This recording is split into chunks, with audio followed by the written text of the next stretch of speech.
ये सिर्फ 5 उंगली का खेल है। आप सुनते होंगे CAA, NRC, NPR और सोचते होंगे ये खेल क्या है, इतने सब शब्द हैं, समझ नहीं आता। वैसे बड़ा साधारण सा खेल है। मैं आपको समझा देता हूं। ये सिर्फ 5 उंगली का खेल है। 5 उंगली की यात्रा समझ लीजिए, ध्यान से समझिएगा और फिर समझाइएगा भी दूसरों को। ये यात्रा शुरू होगी सबसे छोटी उंगली से। बड़ा साधारण सा काम होगा।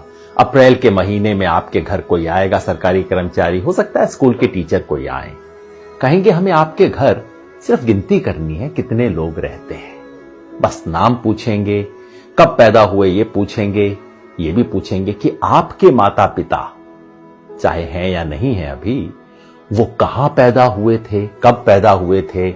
आधार कार्ड का नंबर मांगेंगे, ड्राइविंग लाइसेंस मांगेंगे, कोई प्रमाण नहीं मांगेंगे। उस वक्त आपको लगेगा छोटा सा मामला है। ये छोटी उंगली का पहला कदम ये है NPR वाली छोटी सी उंगली। फिर दूसरी उंगली ये D वाली उंगली है। D क्यों? क्योंकि आपके घर से जब एक बार ले जाएंगे लिख के, उसके बाद तहसीलदार के दफ्तर में, किसी सरकारी दफ्तर के अंदर कुछ टाइम बाद, हो सकता है कुछ महीने बाद, चुपचाप से उस लिस्ट का मूल्यांकन किया जाएगा और कोई सरकारी कर्मचारी उस लिस्ट में कुछ नामों के आगे D लिख देगा। D का मतलब डाउटफुल, डाउटफुल का मतलब संदेहास्पद, जिस पर शक है। किस बात का शक है? कि ये भारत के नागरिक दरअसल हैं नहीं। भाई कैसे फैसला होगा? कानून में कहीं नहीं लिखा कैसे फैसला होगा। हो सकता है आप अपने माता पिता की आयु नहीं बता पाए हो, कहां पैदा हुए हैं नहीं बता पाए हो सकता है आधार कार्ड आपके नाम से इशू हो लेकिन आपके पास नंबर ना हो, कुछ भी हो सकता है। किसी भी आधार पे D लगा दिया जाएगा, आपको पता भी नहीं लगेगा, कोई आपसे पूछने भी नहीं आएगा और मामला तीसरी उंगली पर पहुंच जाएगा। ये तीसरी और बड़ी उंगली है, ये है NRC वाली उंगली। जिन लोगों के नाम के आगे D लगा होगा, समझ लीजिए आपके मोहल्ले में 500 लोग हैं, 1000 लोग हैं, उनमें से 50 के नाम के आगे D लग गया। उन 50 लोगों को चिट्ठी आएगी, पूरे परिवार में नहीं।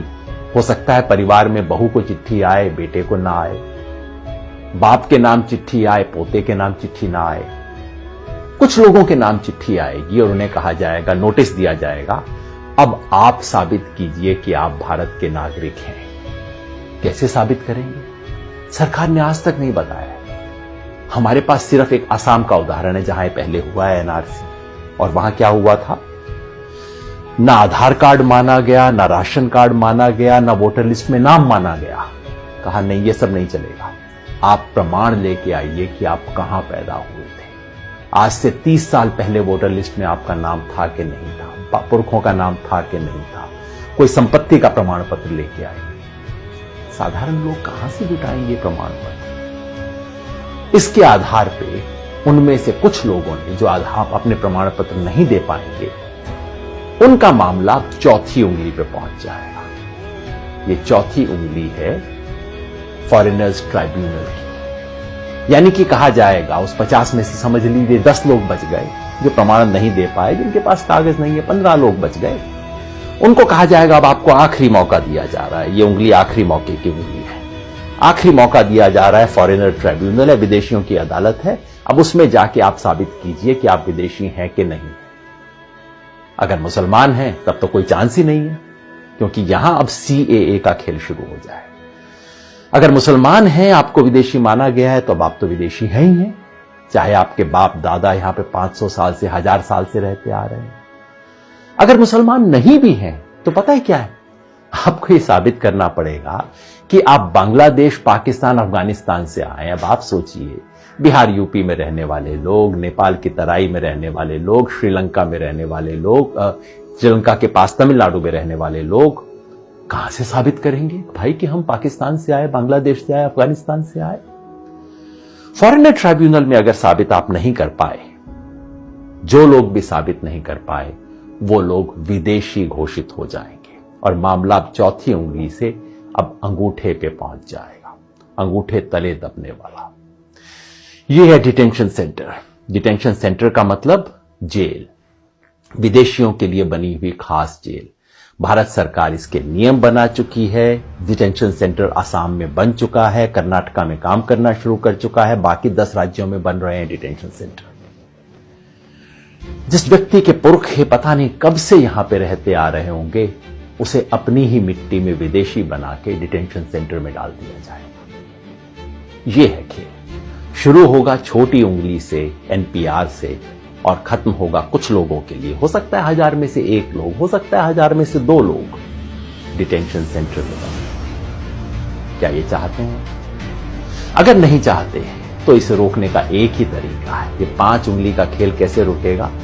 जैसे ही पहली उंगली मोड़ने की कोशिश हो, आप 5 उंगलियां कर लीजिए बंद, मुट्ठी लीजिए कस और उठा दीजिए अपना हाथ। विरोध करना होगा, यानी कि जब पहली उंगली उठे एनपीआर वाली, एनपीआर का बायकॉट करना होगा। पूरे देश में जो नागरिकता संशोधन के बारे में आंदोलन चल रहे हैं, उन सब ने मिलकर कॉल दिया है। हम भारत के लोग, we the people of India, जो देश के 120 से ज्यादा संगठनों ने इकट्ठा होकर बनाया है, सब ने कहा है कि एनपीआर का बायकॉट करें। यानी कि जब आपके घर में कोई टीचर आए, कोई सरकारी कर्मचारी आए एनपीआर का डेटा लेने, प्यार से बात कीजिए। इससे बुरा बात करने की जरूरत नहीं। पानी पिलाइए, चाय पिलाइए, नमकीन भी खिलाइए। नमक खिलाना बहुत जरूरी है, क्योंकि ये संविधान का नमक खाते हैं, याद दिलाना है। ये कर्मचारी इस देश के कर्मचारी हैं, किसी पार्टी के नहीं है। सब कुछ दीजिए, प्यार से कीजिए, लेकिन कागज नहीं लिखवाएं।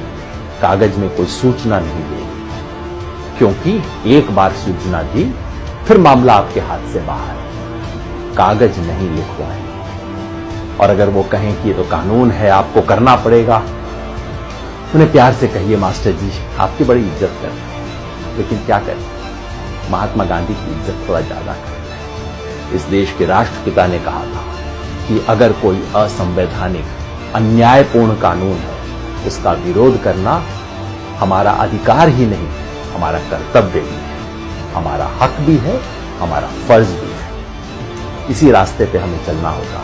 याद रखिए, हम संविधान बचाने निकले। एक हाथ में तिरंगा, दूसरे में संविधान, मन में अहिंसा और जन गण मन का गान। इसी रास्ते पे हमें चलना है। ये लड़ाई में हम लड़ेंगे और निश्चित जीतेंगे।